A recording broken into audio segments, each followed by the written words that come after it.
Olá, muito boa noite, sejam todos muito bem-vindos. Aqui quem fala é Alexandre Cardoso, CEO da Tubilim, e mais uma live que vamos realizar hoje, né? Uma live também importante, que fala um pouco sobre como evitar que os problemas se repitam, né? Todos os dias, como a gente pode atacar a causa raiz do problema, de maneira a evitar que ele repita, né? Que ele aconteça mais vezes.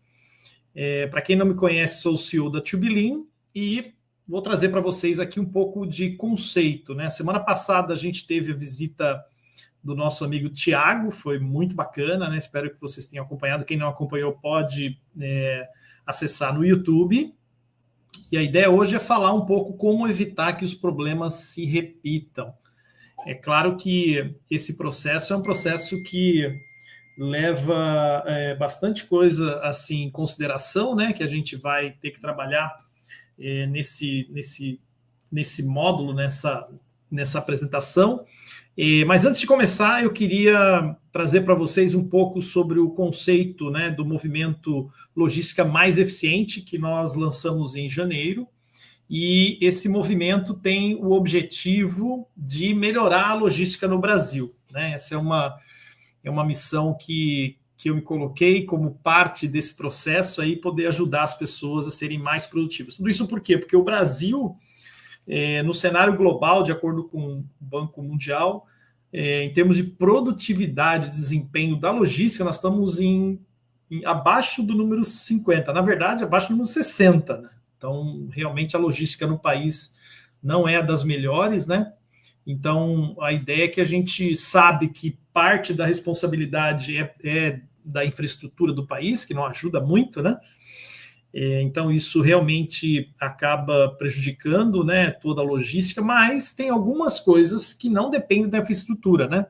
Então, pensando nisso, né, como contribuir para que o país seja mais produtivo, eu fiquei pensando sobre como é que a gente podia mudar isso, né? E para começar, o que Sócrates falava é que para mudar o mundo, comece mudando a si mesmo. Então, a ideia é que a gente consiga trazer mais conhecimento para mais pessoas no Brasil, para que essas pessoas possam transformar a logística do país, né? Com todas as técnicas que a gente tem conhecimento, que a minha empresa fornece, mas também, né, que eu, como profissional da área, quero ajudar os profissionais que têm interesse em melhorar a sua produtividade. Então, o desafio desse movimento é transformar a logística em centro de distribuição, especificamente no Brasil, na mais eficiente do mundo, né? Então, para que isso aconteça, né, é impossível que uma pessoa só faça isso, então, por isso que a gente... E também a minha empresa não consegue atender a todos, né?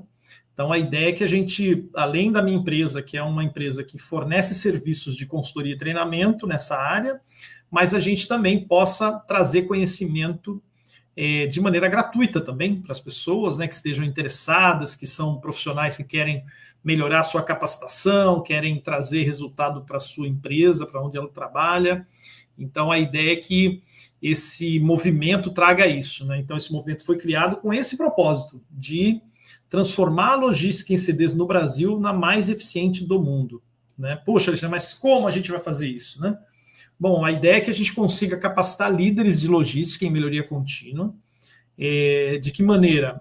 Através de lives como essa, né, que eu estou realizando desde janeiro. Aliás, nós já realizamos mais de 15, acho que essa é a 16ª. Então, toda semana, toda quinta-feira, às 19 horas, você é meu convidado a estar presente. A gente vai trazer também profissionais que se destacam no mercado, né? Semana passada a gente teve a presença do Tiago, que foi uma pessoa que contribuiu bastante, trouxe vários conhecimentos muito interessantes que contribuíram aí para que as pessoas também possam melhorar a sua produtividade, né? E também, através do apoio a profissionais de logística, né, de liderança, atingirem resultados excepcionais, né? Só dessa forma que a gente vai conseguir efetivamente mudar a logística no Brasil. Então, essa é a iniciativa, e para isso a gente criou a live, que é uma live que ocorre todas as quintas-feiras, às 19 horas. Semana que vem, excepcionalmente, ela não vai acontecer, porque é feriado, né, dia 1º de maio. Então, mas, né, o compromisso é de que na próxima quinta, dia 8, tenhamos uma live. E já temos o convidado, que é uma pessoa fantástica, que é um grande amigo, que vai falar um pouco também dessa transformação Lean na empresa que ele trabalha, tanto na logística como na produção, e quem sabe ele traga algo também diferenciado, né? Além das lives, a gente tem um podcast, que é um 2B Leancast. Você está convidado, quando estiver indo da sua casa para o trabalho, ou do trabalho para a sua casa, entrar no nosso podcast e ouvir lá os depoimentos, né? O último episódio, agora estamos no episódio 5, o Danilo, né? O Danilo que vai fala um pouco, né, sobre o papel da liderança e um pouco dos ganhos de produtividade que ele teve no centro de distribuição da Bemol, né? Então é uma pessoa fantástica, vocês vão adorar, vale muito a pena ouvir. Temos outros 4 podcasts que já estão lá para você ouvir também. Então são podcasts geralmente rápidos, 1 hora no máximo, e eles trazem muito conhecimento, né? É importante você ouvir, depois tomar nota e, quem sabe, praticar aquilo que esses profissionais têm trazido para você aqui.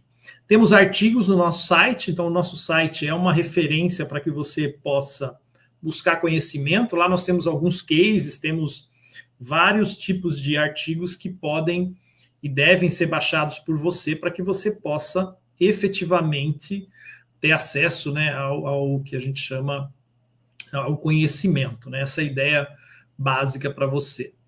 E também publicações nas redes sociais, né? A gente tem publicado várias iniciativas no nosso Instagram, aqui no LinkedIn, né? Nas newsletter, tanto pessoal minha como também na newsletter da empresa, da TubeLean, você pode ter acesso também. O livro de Logística Lean e Sem Distribuição, que é um livro que tem essa abordagem Lean para o Sem Distribuição, para a logística, né, com uma linguagem própria, né, e as próprias lives a gente faz uma abordagem disso também. E agora também o método Logística Mais Eficiente, que está disponível, né, para quem tiver interesse. Esse é o endereço, www.logisticamaiseficiente.com.br. Ele está aberto à venda. Se você tiver interesse, é um curso interessante online que você pode fazer onde você quiser, da onde você quiser e no momento que você quiser. E ele é um treinamento extremamente prático, né, e pode te ajudar a transformar o seu centro de distribuição, né? Você vai ver lá vários depoimentos de alunos que já vêm praticando esse conceito, né, de logística Lean no centro de distribuição. Então, aproveitem esses mecanismos que a gente está usando, né, para que você possa, né, se desenvolver. Então, se conectar conosco nas redes sociais é uma maneira de você receber os nossos comunicados, saber do que a gente está falando, né, do passo a passo, participando das lives, né? As lives, como eu falei, elas acontecem todas as quintas-feiras, às 19 horas, e compartilhando seus aprendizados conosco também. Então, se você tem um caso de destaque e gostaria de ser convidado para a nossa live, é só entrar em contato conosco, que a gente pode realmente, né, trazer esse conhecimento seu para mais gente, né? Essa é a ideia básica desse processo de transmitir conhecimento. Então, assim, só contextualizando, né, o problema ele acontece e repete, né, no nosso dia a dia, né, tanto na logística como na produção, e, na verdade, ele deve aparecer no seu sistema de gestão, né? Eu sempre costumo dizer que não adianta só sair resolvendo o problema, né? Você vai resolver problemas que não são importantes. Então, como a gente explicou há 2 semanas atrás, o gerenciamento diário é uma fonte de problemas, onde você vai relatar os problemas que impedem que você atinja a sua meta, né? A meta dentro do seu processo. Então, é fundamental que isso tudo esteja conectado, né? Como um grande mecanismo, né? Eu costumo dizer que o quadro de GD, a reunião de GD, ela é um meio para que os problemas na sua operação apareçam, para que você possa tratá-los. Se você não tem isso registrado, fica difícil até você entender ou identificar qual é a causa raiz do problema, né? Então, é importante que você tenha essa sistemática. Se você ainda não assistiu a aula de como criar o GD na sua organização, vai lá atrás no nosso YouTube. Lá tem uma aula de como criar o trabalho, o gerenciamento diário, né? São 2 aulas e você não pode perder. essa oportunidade, né, de aprendizado. E a partir desse problema é que você vai aplicar o método de solução de problema, que também é conhecido como Kaizen, né, ou existem outros nomes, 8D, né, existe MASP, que no fundo são muito similares, né, todos eles têm uma espinha dorsal, que eu costumo dizer, muito parecida, né, algum muda um termo ou outro, cada um tem a sua qualidade, né. Eu particularmente recomendo sempre usar o método de solução de problemas baseado no A3, né, que essa é a minha recomendação sempre.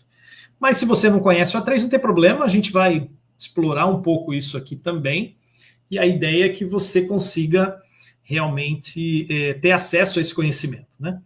E você pode mandar perguntas aqui pelo chat, tanto do LinkedIn como do YouTube, né? Para que a gente possa responder aqui ao vivo, né? Der tempo aqui, né? Vamos ver como é que vai ser o desenvolver desse processo. Muito bem, e esse método, ele basicamente ele tem uma origem, né? Que eu gosto muito da palavra Kaizen, né? Que Kaizen significa mudança, né? Para melhor, né? Então, Kai é esse símbolo à esquerda e o Zen é esse símbolo à direita. Então, é uma palavra japonesa que cujo significado básico da essência é melhoria. Então, um problema, ele na verdade ele existe porque não foi feita uma melhoria, porque houve algum erro, alguma coisa aconteceu que gerou esse problema. Então, ele é um conceito que ele é baseado em gestão de problemas. Se você tem um problema, você pode aplicar um Kaizen, né? Eu brinco com as pessoas que para mim Kaizen é um conceito que se aplica em qualquer problema, né? Em qualquer momento, e não depende de um formato em si, mas sim de uma mentalidade que é uma mentalidade baseada no PDCA. E esses problemas vão sendo superados, né? O que eu gosto muito da mentalidade Kaizen é melhoria constante, né? Então, além de ser uma melhoria rápida, ela também é constante. Então, ela não é uma revolução, né? Existe um outro nome quando você faz uma melhoria que é uma revolução, é o que a gente chama de kaikaku, e é uma mudança radical, né? Ela geralmente ocorre quando há uma disrupção ou alguma metodologia específica, né? No caso do Kaizen, não, eles são pequenas melhorias que elas vão sendo realizadas com o passar do tempo. Eu gosto muito dessa figura, porque ela reflete muito o meu passado, né, e o futuro e o que é hoje, né? Então, eu lembro até hoje que o telefone era esse que vocês estão vendo aí à esquerda, tem gente que nem conhece, mas esse é o telefone tradicional. E aí isso foi evoluindo, né? Foi criado um primeiro modelo de telefone portátil, né, que ele tinha lá suas características. Eu cheguei a ter o terceiro da figura aqui, parecia mais um tijolo do que um celular, né? Hoje você pega esse celular aqui, é minúsculo, né? Um negócio assim impressionante, que foi uma evolução, né? Isso não aconteceu da noite para o dia. Veio primeiro aqueles com teclado, você deve lembrar, né? Pelo menos quem tem a minha idade lembra disso. Quem não tem, pode procurar na história que isso é verdade, é bem isso mesmo. Assim que as coisas foram sendo preparadas, né? E foram crescendo, isso fez com que esse processo de evolução chegasse no que é hoje, né, que é o celular, e eventualmente já tem, né, celular no relógio, né? O relógio hoje ele é um espelho do celular. Existem relógios que já tem essa configuração. Então, a tendência é que isso vai evoluindo, mas veja bem, é uma evolução, né, gradativa. Então, o método de Kaizen, a metodologia Kaizen, a mentalidade Kaizen tem essa característica, e ela pode ser aplicada em vários níveis, né? Existem problemas mais pontuais e existem problemas sistêmicos, né? De sistemas mesmo.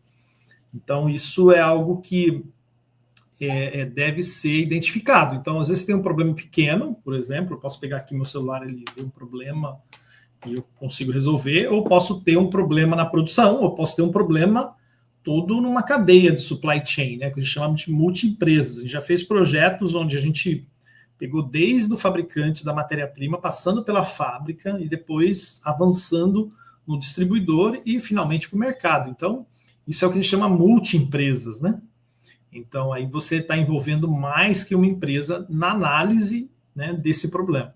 E isso pode ser feito também dentro da empresa, né? Que a gente chama de mapeamento do fluxo de valor, que é aquilo que move, né, o material dentro da empresa, né, desde a matéria-prima até a entrega para o cliente final. E aí isso envolve o fluxo de valor, né, e a empresa como um todo também. A empresa não necessariamente só o fluxo de valor, mas eu posso pegar outros processos. E por último, aqueles que são muito mais de processo em si, né, um processo de pintura, um processo de fabricação, um processo de montagem ou mesmo um equipamento que deu problema. Então, existem vários níveis da aplicação desse conceito de Kaizen, que é o PDCA, que a gente vai explorar com vocês aqui. Esse processo, ele se chama PDCA, né, que Deming, que foi o precursor dele, né, é planejar, fazer, verificar se aquilo que você fez está tendo resultado e rever o planejamento, né, do processo ou daquilo que você está fazendo. Então, essa é a ideia. A ideia é que você realmente dedique tempo ao planejamento. Então, é uma coisa que nós, brasileiros, não somos muito dedicados a isso, né? A gente geralmente não não se dedica o suficiente ao planejamento, às vezes faz isso muito pouco, né? Como está aqui na figura. Isso, no fim, acaba gerando um retrabalho no final, e sendo que a gente deveria realmente, efetivamente, dedicar mais tempo nesse planejamento. Então, a metodologia que eu vou passar para vocês, ela segue essa abordagem, que é uma abordagem clássica, que eu digo, né, que é onde a gente vai usar todo o mecanismo para que a gente possa identificar a causa raiz do problema e depois possa resolver esse problema na causa raiz. E para isso a gente vai precisar, eventualmente, pensar fora da caixa. Né? Eu gosto muito dessa figura porque muitas vezes você tem um problema e não consegue enxergar a solução ou a causa, porque muitas vezes você está focado num único ponto, né?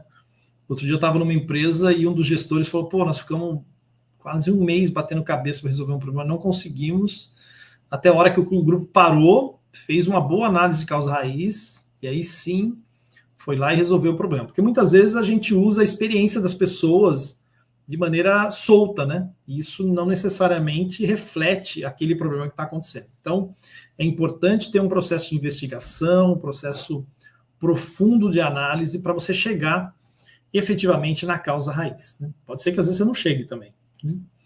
Muito bem, mas como é que eu faço um Kaizen? Como é que eu realizo isso? Então, a gente vai usar uma ferramenta que é bem conhecida, né? A maioria das pessoas já conhece, mas quem não conhece é um processo A3. O que é um A3?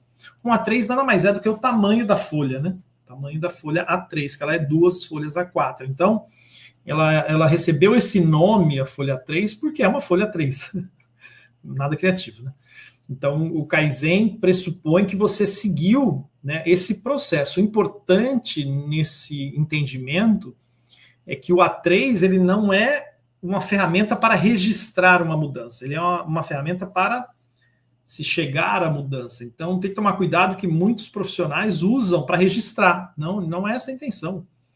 O A3 ele é um caminho para te levar a chegar à causa raiz do problema. Se você não seguir, você não vai ter o resultado esperado. Então, isso é uma das coisas que eu ressalto bastante. E até outro dia me falaram, pô, mas eu já sei a solução. Bom, se você já sabe, não precisa fazer uma 3, né? Ah, mas meu chefe mandou fazer. Gente, aí já é, assim, preciosismo demais, né? Se você já sabe a solução, tem certeza que vai atacar a causa raiz, ótimo, não precisa fazer uma 3. Então, é importante ter isso em mente, né? Eu vejo muita gente banalizando o A3, né? Como um documento só de registrar. Na verdade, é um documento para você pensar. Então, aqui está um exemplo de A3, né? Não vou entrar em detalhe, mas tem alguns campos que a gente vai percorrer nesse processo que eu estou ensinando vocês aqui nessa live, ok? Ele teve a sua origem em problemas de qualidade na época da Toyota, na década de 40, se não me engano, e isso acabou se transformando num padrão, não só para a qualidade, mas para projetos também. Né? Então, hoje, o meu foco com esse A3 é um A3 não é de projeto, é um A3 de solução de problemas, ok? Muda um pouquinho a característica, mas basicamente é um processo que tem, sim, um A3, né? Uma metodologia de PDCA. Eu costumo dizer que o A3 ele é uma ferramenta que traz o PDCA conceitual para a prática, né? Essa é a ideia desse processo. E o mais importante são duas coisas. Ele comunica de maneira simples e concisa, né? Um plano inteiro, né? Começando aqui do lado esquerdo, depois indo para o lado direito. E o mais importante não é o formulário em si, mas sim o processo para você desenvolver a sua ideia ou a sua análise, né? Eu acho que esse é o que está por trás da ferramenta, né? Esse é um conceito assim que realmente quebra um paradigma, né? Ele traz assim todo um desenvolvimento desse processo. Então isso é fundamental para que a gente possa ter o resultado. Então vocês vão ver aqui que os campos são relativamente simples, né? A ideia hoje é falar de 2 ou 3 campos aqui no máximo. Você pode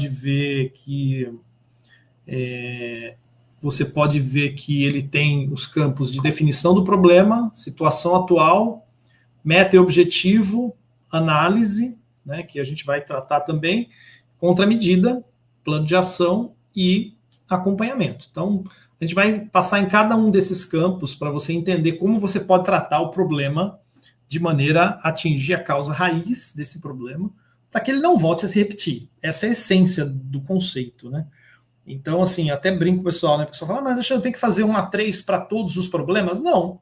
Você tem que fazer um A3 para aquele problema que foi importante para você. Então, tem um problema que está sendo repetido, você não está conseguindo atingir a meta, né, de um determinado processo, então aí sim você faz o desenvolvimento de um A3, né? Então, não é uma questão só de você ter que preencher o formulário. Na verdade, você tem que preencher daquele problema que for realmente importante, né? Se não for, não faz muito sentido você preencher o A3. Então, essa é a ideia do A3 em si, né? Muito bem. Aqui o primeiro passo, então, é descrever o problema. O que é uma descrição de problema, né? Basicamente, é a gente poder entender e colocar nesse campo o máximo de informação de como é o problema, como ele aconteceu, quando, onde, como, porquê, né? Eu gosto muito dessa imagem, que é uma cientista, né, fazendo um apanhado aí do campo onde ocorreu o problema, né? Um assassinato, o que quer que seja. Ela vai registrando tudo aquilo para poder ter uma visão clara de qual é o problema e como ele está acontecendo, né? E uma ferramenta que ajuda bastante é o 5W2H, porque existe uma máxima que a gente diz no nosso meio Lean que um problema bem definido é um problema quase resolvido, né?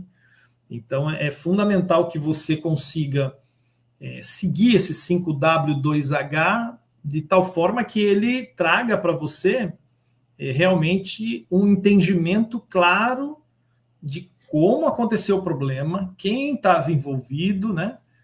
Se possível, quanto isso custou para a empresa, né? Quanto isso trouxe de prejuízo para a empresa, o que aconteceu, né? Ou seja, qual foi o fato que aconteceu, né? Descreva isso, por que ele aconteceu, onde ele aconteceu e quando ele aconteceu. Então, essas perguntas você tem que responder nessa fase.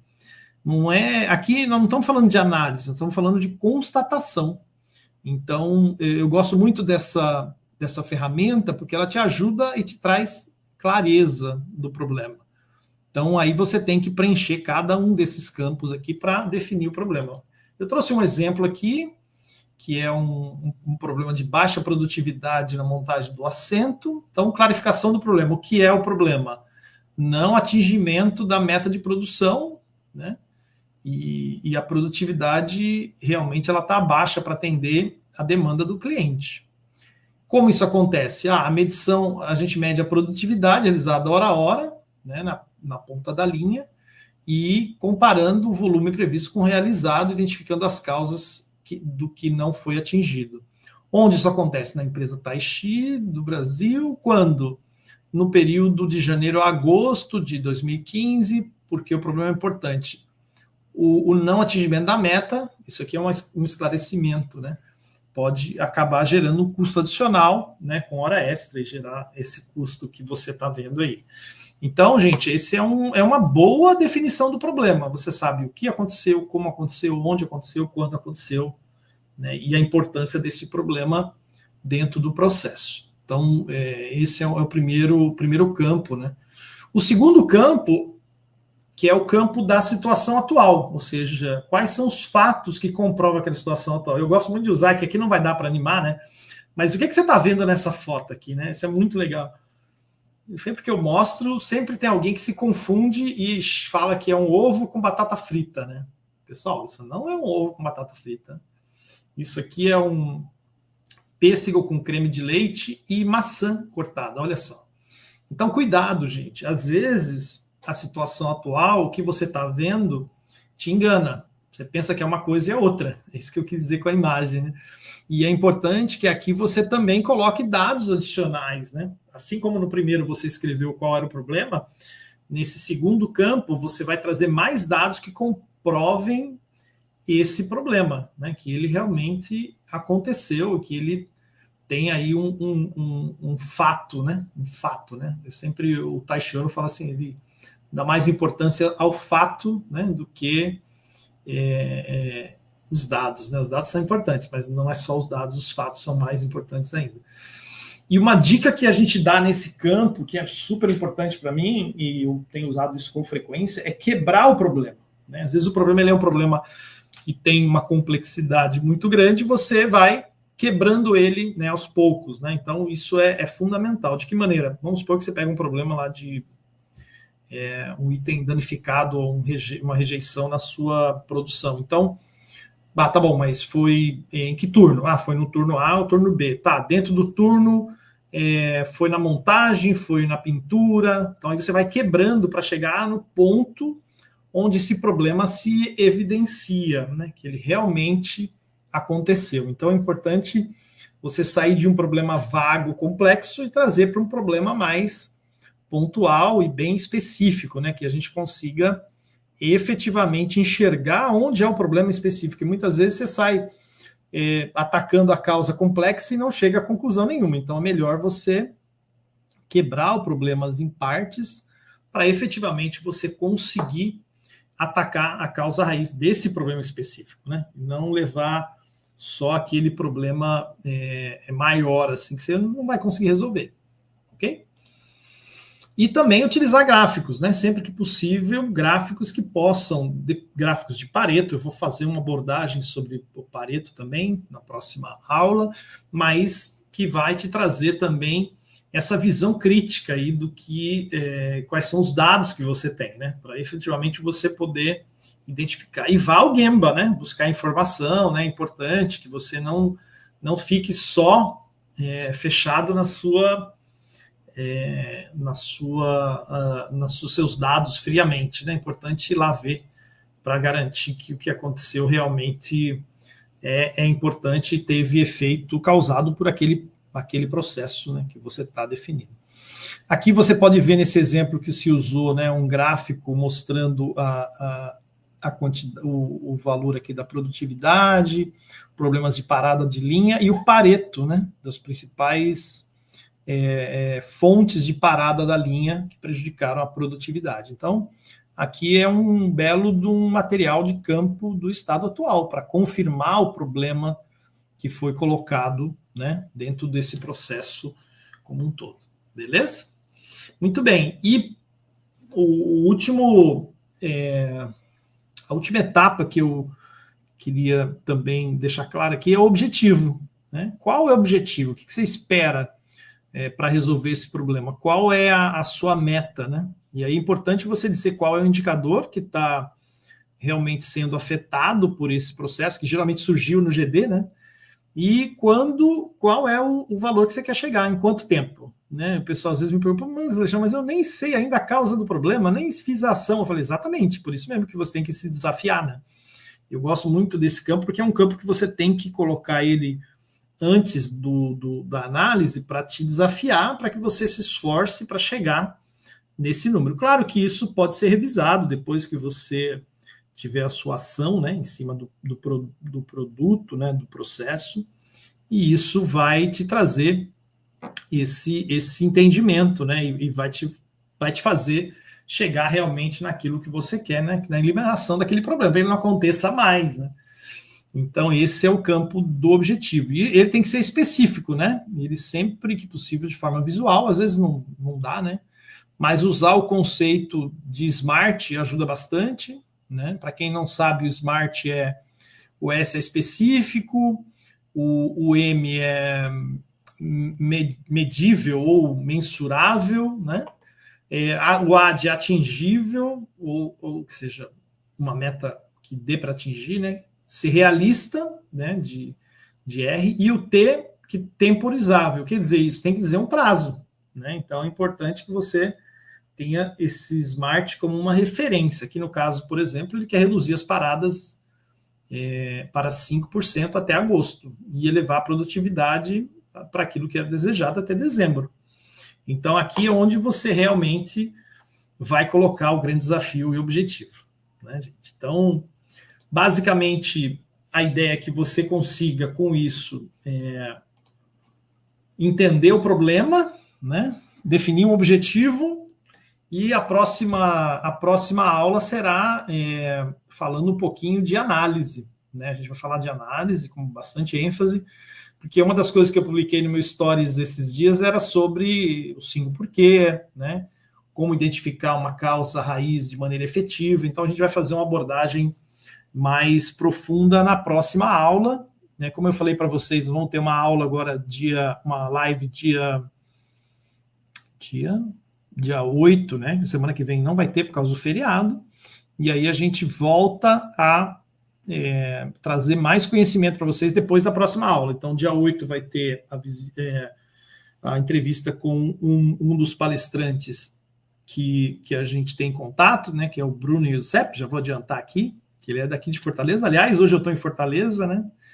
E então essa live hoje está sendo especial, a live da terra da minha querida esposa, né? Então a gente está fazendo ela daqui. Então a ideia é que a gente, né, na próxima semana ele vai entrar com a gente aqui, e volto a reforçar que você nos siga nas redes sociais, né? Estamos aqui no YouTube, no LinkedIn, no Instagram, né? E estamos à disposição para poder ajudar você, né? E que a gente consiga fazer o Brasil ser mais produtivo, né?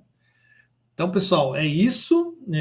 Eu não sei se alguém tem alguma pergunta aí que queira colocar, mas até agora não recebi nada. Quer dizer que está sendo claro, as pessoas devem estar aprendendo, né, bem sobre esse tema aí, né? Muito bom, pessoal. Um prazer estar com vocês aqui e espero vê-los dia 8. Então, a gente vai ficar uma semana sem live e dia 8 a gente está de volta aqui no YouTube, no LinkedIn. E está passando no Instagram também. No Instagram estamos aí com algumas pessoas assistindo aí, Marcelão, Fabi, o Alisson, Otávio, né? No YouTube não dá para ver quem está, mas temos algumas pessoas aqui também. Então, sejam todos... queria agradecer a presença de vocês e a gente vai se falando, beleza? Um abraço, boa semana para vocês, bom trabalho, tchau, tchau.